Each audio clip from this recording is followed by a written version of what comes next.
शिवाजी महाराजांना घडवलं आणि जे संस्कार त्यांना दिले ते संस्कार आज आपण जपत आलोय आणि त्या संस्कारामुळे हा लढा आपण इथपर्यंत आलाय आणि जी तुमची साथ आहे आमच्या सोबत त्यामुळे आज हा लढा उभा राहतोय आणि आपल्याला अन्यायाकडून न्यायाकडे जायचंय आणि जे आज माझ्या वडिलांसोबत घडलं ते तर तुम्हाला सगळ्यांनाच माहितीये आणि या घटनेच्या आधी ज्या घटना झाल्या त्यांना सगळ्यांना सुद्धा न्याय मिळाला पाहिजे जे की हा लढा असा उचलून म्हणजे हा लढा लढू शकले नाहीयेत परिस्थितीमुळे त्यांना सुद्धा न्याय मिळाला पाहिजे आणि हा न्याय आपण मिळवण्यासाठी जे असे मोर्चे निघतात त्यामध्ये मी विनंती करते की तुम्ही मोठ्या संख्येने सहभागी व्हा आणि ते तर माझे वडीलच होते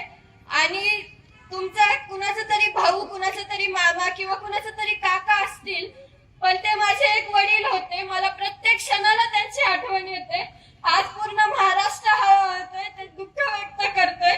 फक्त मी यामधून एकच विनंती करते की आपल्याला सर्वांना न्याय मिळाला पाहिजे आणि जी तुमची साथ आहे ती आम्हाला कायम स्वरूपी हवी आहे फक्त न्याय मिळूच तर नाही तर पुढच्या आमच्या वाटचालीसाठी तुम्ही आम्हाला अशीच साथ द्या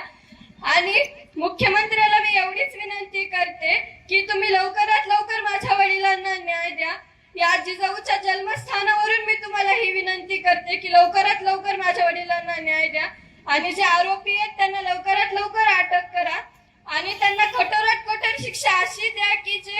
आज जे म्हणजे माझ्या वडिलांसोबत घडलंय किंवा त्या दुसऱ्या काकांसोबत घडलंय ही घटना दुसऱ्यांदा करताना त्या आरोपीला सुद्धा वाटलं पाहिजे की नाही त्यावेळेस ती शिक्षा खूप झाली आणि ही शिक्षा माझ्यावर येईल म्हणून त्याने सुद्धा हा गुन्हा न करता अशी तुम्ही शिक्षा त्या आरोपींना द्या आणि लवकरात लवकर माझ्या वडिलांना न्याय द्या एवढीच विनंती करते.